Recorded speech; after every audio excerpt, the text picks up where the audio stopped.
Lihat teman-teman, ini ada notif pinjamanku udah langsung diproses dan udah berhasil cair ke rekening. Hai semua, balik lagi di Fanslab. Di kesempatan ini, aku akan kasih tahu ke kamu cara pinjam dana langsung cair untuk UMKM, bisa tanpa KTP. Untuk dapetin info detailnya, pastiin kamu tonton video ini sampai selesai dan jangan di skip, supaya kamu gak gagal paham.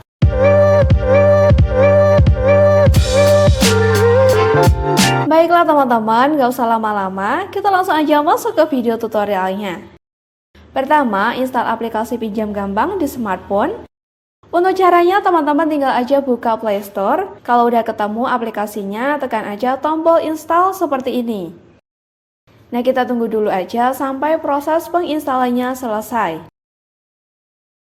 Kalau udah selesai install, kita langsung masuk di halaman utama aplikasinya kayak gini nih teman-teman. Di sini ada dua produk pinjaman yang ditawarkan. Pertama, pinjaman cicilan dan pinjaman tunai. Aku pilih pinjaman cicilan, dan jumlah pinjaman maksimal yang diberikan sebesar 6 juta rupiah. Jangka waktunya selama 75 sampai dengan 90 hari. Serta bunga hariannya sekitar 0,4%. Baiklah, kita langsung aja tekan ajukan sekarang. Berikutnya muncul fitur dari pinjam gampang.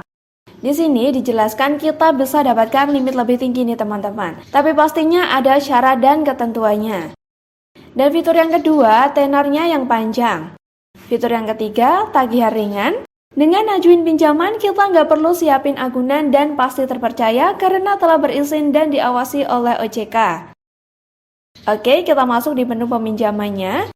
Karena masih awal, aku dapat pinjaman 1.300.000 dan maksimal sebesar 2.900.000 rupiah.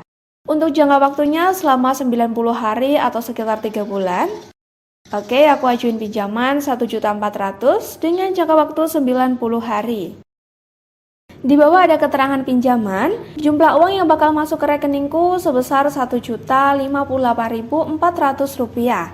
Untuk total pembayaran tiap bulan yang harus aku bayarkan sebesar 1.437.800 rupiah. Kalau setuju, tekan ajukan segera.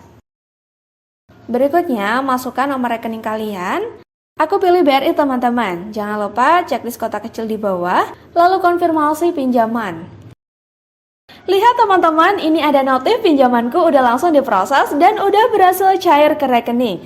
Oke, langsung aja buka Brimo. Nah, ini saldoku bertambah teman-teman. Tadinya saldo awalku Rp100.000, ini sudah menjadi Rp1.158.000 rupiah.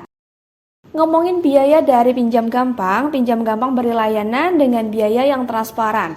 Biaya yang dikenakan udah dijelaskan sebelum kita konfirmasi pinjaman. Kita nggak bakal kena biaya apapun teman-teman. Kita bakalan terima pokok dan bunga dari pinjaman yang udah kita setujui. Terkait bunga yang diterapkan di aplikasi pinjam gampang ini, setelah kita ajuin pinjaman, pinjam gampang bakal lakuin penilaian atas semua informasi yang udah kita inputkan, buat nentuin tingkat bunga dan biaya yang bakal dibebankan berdasarkan pada hasil penilaian yang udah kita inputkan tadi. Mengenai biaya layanan, di sini ada biaya yang dikenakan kepada kita. Nah, biaya ini merupakan biaya yang diperlukan aplikasi pinjam gampang untuk lakuin penilaian kredit, pengendalian resiko, dan biaya lain yang diperlukan untuk nyediain layanan pinjam gampang. Biaya layanan ini dihitung berdasarkan jumlah pinjaman dan tenor pinjaman yang kita ajukan, serta ada juga penilaian secara khusus yang dilakukan terhadap calon peminjam. Kalau kita ngomongin denda dan bunga keterlambatan dari pinjam gampang ini, teman-teman, kalau kita telat lakuin pembayaran pada tanggal pembayaran yang udah ditentuin, kita bakal kena denda keterlambatan yang dibebankan berdasarkan jumlah pinjaman dan juga tenor pinjaman, serta ada juga jumlah hari keterlambatan pembayaran. Terhitung dari hari pertama keterlambatan, total bunga, biaya dan denda yang akan dibebankan maksimal sebesar 1,6% per hari.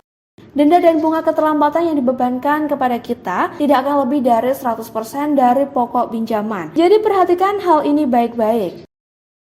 Kalau kita ingin lakuin pembayaran lebih awal, itu diperbolehkan teman-teman. Tapi jumlah total pokok pinjaman dan bunga yang harus dibayarkan tetap sama seperti pembayaran yang dilakukan pada saat jatuh tempo. Itu tadi pembahasan dari Fanslab tentang cara pinjam dana langsung cair untuk UMKM. Silahkan tulis pertanyaan kalau kalian masih bingung dengan langkah-langkah yang udah aku jelasin tadi. Terima kasih sudah nonton sampai akhir, sampai jumpa di lain kesempatan.